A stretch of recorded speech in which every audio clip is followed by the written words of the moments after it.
સો good morning everyone. તો મેં મારા ભગવાનના દર્શન કરી લીધા અને હું આવી ગઈ કિચનમાં. એક બાજુ શાકનો વઘાર તો મૂકી દીધો તો, પણ આજે મારું મોડું થોડું ચડી ગયેલું હતું. કેમ કેમ કે મને આ વેજીટેબલ જે હતું ને એ મને ભાવતું જ નહોતું. એમાં કંઈક રીંગણ, બીન્સ અને ફુલાવર છે જે મને નથી ભાવતું, પણ શું કરે, રોજ રોજ જમવામાં શું બનાવીએ.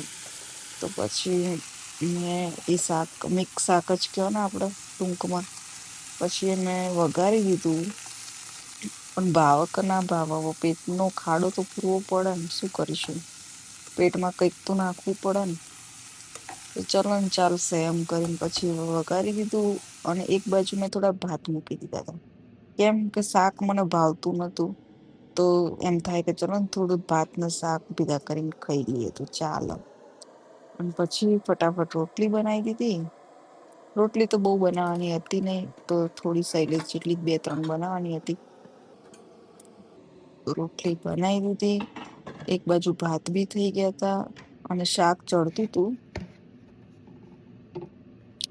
શાક બી ચડી જવા જ આવ્યું હતું. રોટલી એક હવે છેલ્લી રોટલી હતી, રોટલી બી બની જ ગઈ હતી અને ઓલમોસ્ટ શાક ચડી જ ગયું છે. જુઓ, દેખાવ તો સારું જ લાગે છે, પણ ખબર નહીં, મને ફુલાવર રીંગણ આવે ને એટલે મારું મૂડ જ જતું રહે ખાવાનું. અને શું કે, જે હોય એ ખાઈ લેવાનું, ખાવામાં બહુ નખરા ના કરાય. પછી તો જમી લીધું. જમીન અમે બેને ઊભા થઈને પછી શૈલેષ તો એમનું જે રોજનું રૂટીન છે, વાસણ ઘસવાનું કામ શૈલેષનું છે, તો એ વાસણ ઘસતા હતા. મેં બધા વાસણ એમનો ખાલી કરીને આલ્યા અને એ પછી તો ફટાફટ ક્લિનિંગ પતાવી દીધું. ક્લિનિંગ કરતા વાર કેટલી, હું વાસણ ખાલી કરી આપું, શૈલેષ વાસણ ઘસી દે, હું ફરતા બધા જે આજુબાજુના કામો હોય એ લીપટાઈ દઉં.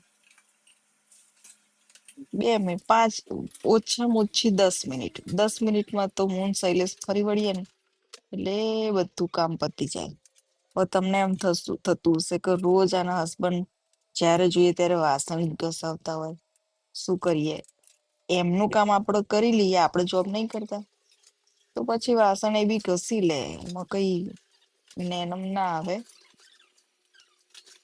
તો ચલો ગાઈસ, આજનો વિડીયો હતો આટલો. મળીશું નેક્સ્ટ નવા વિડીયોમાં. So bye.